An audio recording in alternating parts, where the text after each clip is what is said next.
Hi everybody, it's Fraboy back from Teenage Mutant Ninja Scrubs, and today I'm finally putting up my Striker build 1.6. And the reason it's taking so long is because I've went through a few different variations and iterations of looking to try and min-max the build itself and basically provide a better idea of how you can actually go about building the set yourself.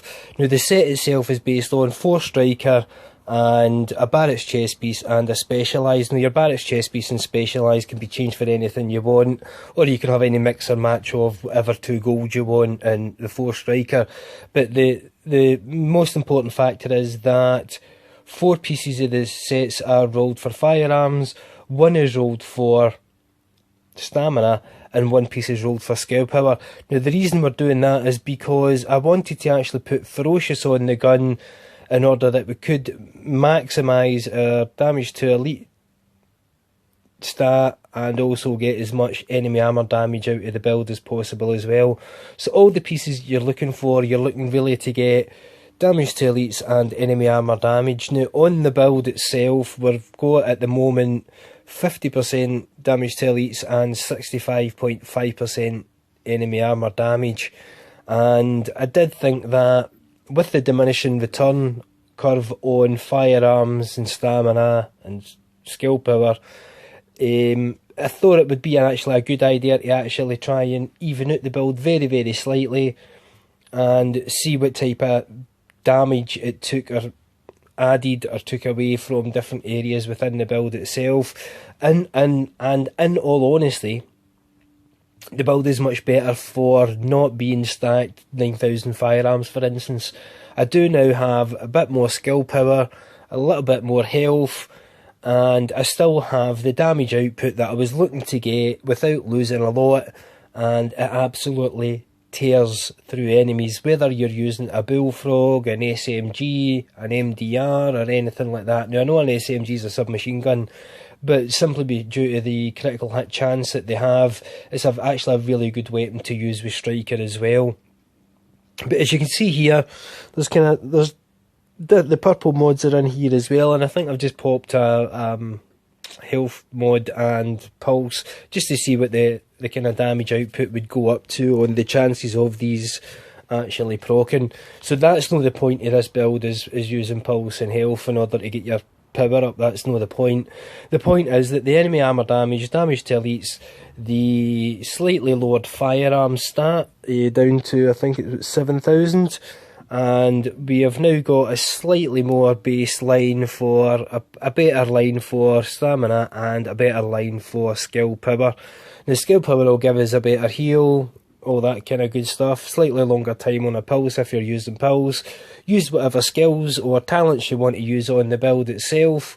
It is up to your own preference, as the weapon and the base stats that you've been working on are actually the pieces that are going to be doing all the damage.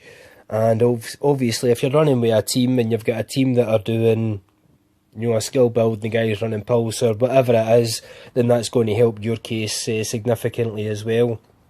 But the build is simply based on any 4 pieces being rolled firearms and the other 2 being rolled, 1 for stamina and 1 for skill power. That allows you to roll Ferocious onto any of the 2 non-free slots and actually get the gun talent active. Now, in my opinion, that's actually quite a really good way to actually go about this type of build, simply because you're not putting wasted stats into a diminishing return curve where they're not actually going to give you a return back, whereas at the stage I'm at just now in firearms, I'm still well over that diminishing return curve, but I have actually then put in some stats to stamina and skill power, which is not a diminishing return, so I'm getting maximum benefit from those pieces being rolled into stamina and skill power, basically. Now I've got a couple of clips that will come up in a little bit just showing you kind of really how powerful the build is and how reliable it is. Even though you've got very little health, you can actually reliably face tank an enemy, have them shooting at you, taking your health down is virtually nothing, but you're guaranteed to kill him before he kills you. I absolutely swear on it.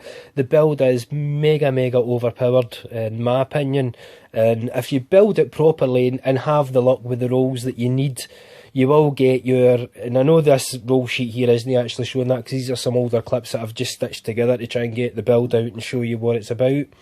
The enemy armour damage is actually 50%, but I don't need the full stats of enemy armour damage shown in the sheet, as Ferocious is built into the build itself as part of the mainstay of damage to elites, and we don't have to rely on getting purple mods in slots and all that kind of stuff either, although I have ran it with full gold mods, full purple mods and a mix of both, and to be absolutely honest, the damage output that you get is pretty much the same whichever way you build the set in that kind, from that perspective.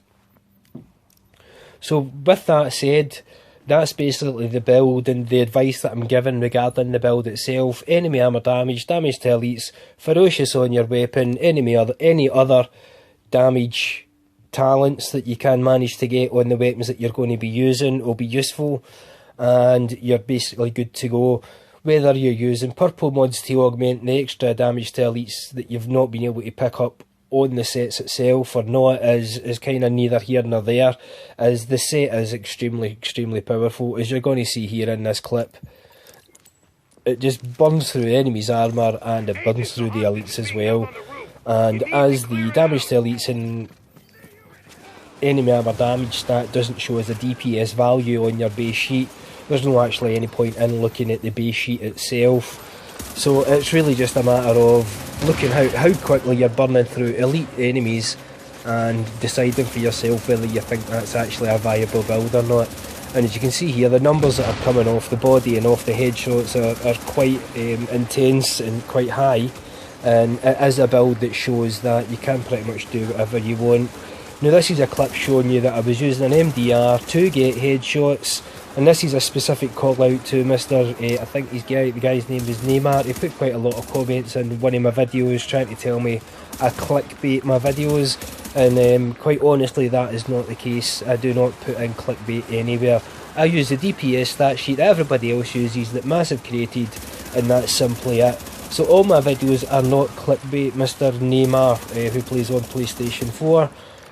But we did have very long, lengthy discussions about different stuff, and that's basically what's really good for the game, is talking about different stuff that's there.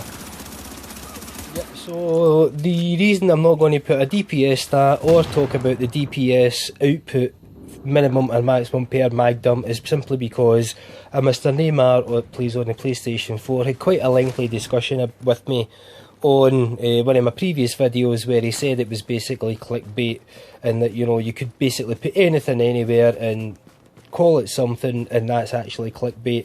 And as anybody that watches my videos knows, I do not clickbait. Anything that I put on screen is actually proven within the DPS stat value itself that Massive created, and again, not myself. So we can only go by what these DPS stat sheets show us. And one of the weird things is that the DPS stat shows will increase if you have, for instance, a faster reload speed, if you have higher critical hit chance, whereas it doesn't actually show that. Show an increase if you have, for instance, damage, enemy armour damage and damage to elites, which is, although it's a circumstantial stat, it is definitely going to be active when you're playing in-game content consistently. So Mr. Neymar, thanks very much for all your comments, but you were still completely wrong in the way that you actually approached your argument and then tried to stick to your guns. You were completely and utterly wrong, buddy, to be honest with you. And I know that for a fact he probably won't watch this video now, because apparently he can't understand a Scottish accent either. So bad luck to him is what I say. The build itself, this striker build is mega powerful. You can use bullfrogs, you can use any other assault rifles, you can use the submachine gun even. The damage to elites and enemy armour damage are the two stats, along with the strikers proccing, that will actually allow you to absolutely burn through enemies. I mean, burn through them. And you'll see in this clip here, and I've actually taken out a couple of excerpts and clips later on that show that the build absolutely tears through enemies. It absolutely burns them down before they can even react sometimes. And that's a heavy here in this screenshot, just getting absolutely burned down. And that's basically how the set works. You can actually face tank an enemy, have them taking shots at you even when you have lower health values, and you will be guaranteed to almost kill him almost every time before he can kill you. And if you've got a team that's looking out for you, using combat medic and that type of stuff, then you can actually face tank lots and lots of enemies and have them burn down very, very quickly and get your content done very, very fast. So Mr. Neymar on PS4, thanks very much for all your comments, buddy, but to be honest with you, you didn't take into account that damage to elites and enemy armour damage aren't a thing that's on a stat sheet, and trying to also suggest that I can't hit headshots with an MDR consistently, or shoot anything with anything consistently in the head to maintain a proof of DPS value of over 1 million in a striker build. I think it was very naive of you, to be honest with you, and I'm pretty sure this video proves that the damage output that's coming through this gun is definitely over the millions per second. If you're hitting 120k damage headshots and there's 6 bullets coming out of your gun, or 10 bullets coming out of your gun within a second, you're hitting 1 million. Quite as simple as that, even if you're hitting body shots, and that's without stacks on the striker build itself. If you actually start stacking the striker build, smartly, for instance by using a shotgun, or by using different mods to get your power up, as Mr. Neymar actually suggested in some of his comments, I shouldn't be using mods and I shouldn't be pre-stacking a striker in order to get more power out of an assault rifle, which to me isn't very sensible and doesn't show me that he tried to suggest he was a day one player and that he knew everything about the game and so on and so forth, and my answer to that was if you do not use every tool at your disposal to increase your build and output potential, then I don't know why you're playing this game, buddy. It's as simple as that. Because I showed a clip where I was using a shotgun to get the stacks up and then getting the assault rifle out, he didn't agree with, so no luck there, buddy, that's all I can say. I hope you like the video, guys. I know it's a bit chatty, but if you do like it, hit that subscribe, hit that like, get some comments in there, tell me what you think, and I hope you enjoyed the video. Basically, 4-piece striker, 2-piece anything else you want, stack firearms on 4 of them, 2 of them have stamina and health, and that's basically you, good to go. Thanks very much.